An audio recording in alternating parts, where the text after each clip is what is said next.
And they're not going to be able to control it. And that's why I was speaking earlier about Homeland Security, the federalization of the police, troops showing up in places in remote Montana where they've never seen troops before, and and on and on.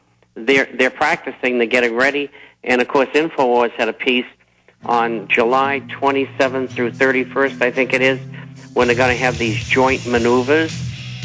Yeah, they admit with foreign countries to, quote, suppress the American people. I mean, this is not even hidden anymore. And as you said, they're openly federalizing all the police. Army Times says the Army's now going to wage war on the American people. Bob, stay there. I want to get your take on Iran when we get back. Stay with us. All right, Bob, you're back with us Friday in the second hour for a full hour in just a couple days. And I've been throwing in all my points here. Bottom line, there's no doubt. This is one of those things that happens every 60, 70, 80 years in society. How they've decided to go ahead and start commandeering the Iranian ships. Iran says they're going to fire nukes in response. As big or bigger than the Cuban Missile Crisis, nobody's even talking about it. Clearly the CIA admits they're staging the Iran problems. And then Obama's on TV lying, saying, we're not involved in Iran. That's crazy. When it's officially admitted. I mean, this is incredible. Where do you see that going? They're moving with water takeovers, total federalization, total banking takeovers of all money industry. I mean, do you agree this is the jump point? Everything we've seen up to here was just a build-up. This is now the final conflagration. I think you're right. They're pulling it all together. And we've talked about all these points with the exception of Iran. And I was asked to do some programs in regard to Iran and the people who were opposed to what supposedly was a rigged election. And I said no. And they said, why? And I said, because the United States government has a long history of overthrowing governments, and twice in that country, for that matter. And if I had to guess, I would say, at this point, and this is before this all got into riots, etc., I would guess that the United States government was behind the whole thing, because it's a matter of fact that they had been in there, along with the Mossad, with lots of money, stoking these people up, getting ready. They're on record sort of trying to do this exact thing, saying on the news, we're trying to stoke a revolution.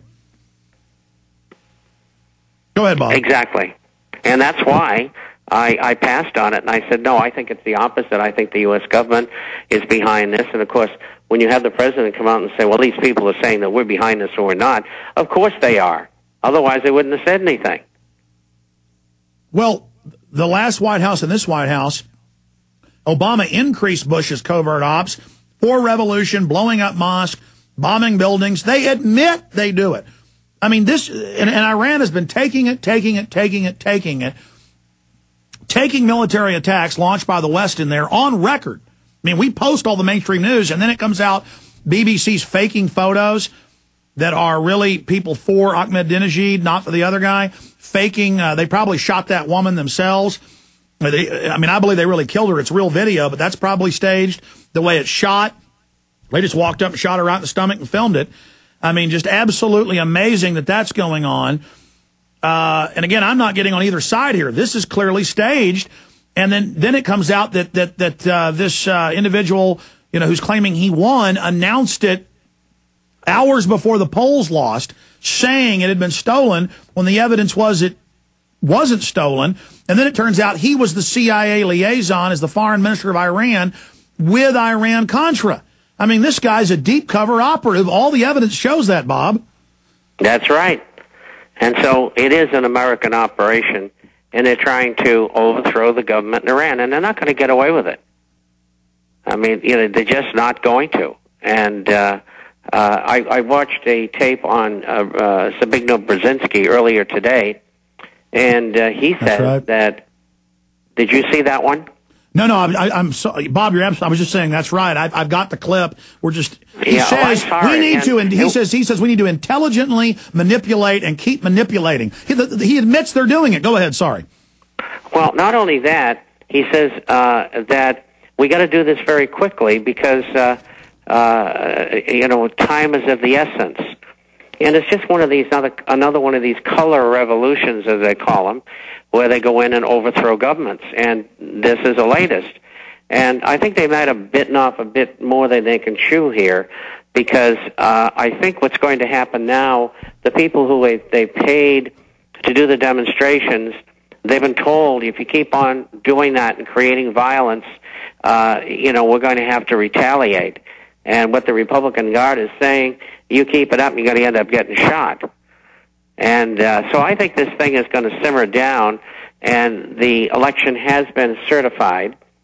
And, the United States is the last country in the world to talk about rigged elections. I mean, I don't want to go into detail, but you know what's happened in our own country. And they're rigging elections all over the world.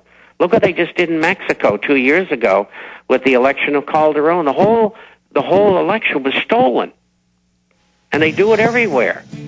Unbelievable. Bob Chapman, great points. And yes, here's the chief advisor on foreign policy to Obama saying, yeah, we're in there doing this and we should overthrow them. And they got CIA guys all over going, oh, we should help them. They're running the thing. And then meanwhile, Obama's on TV saying this is preposterous. TheInternationalForecaster.com, our site's Infowars.com. Bob, we'll talk to you Friday. See you then. Bye-bye. Thank you. We'll be right back, ladies and gentlemen. Talk about the Second Amendment and a lot more. Stay with us.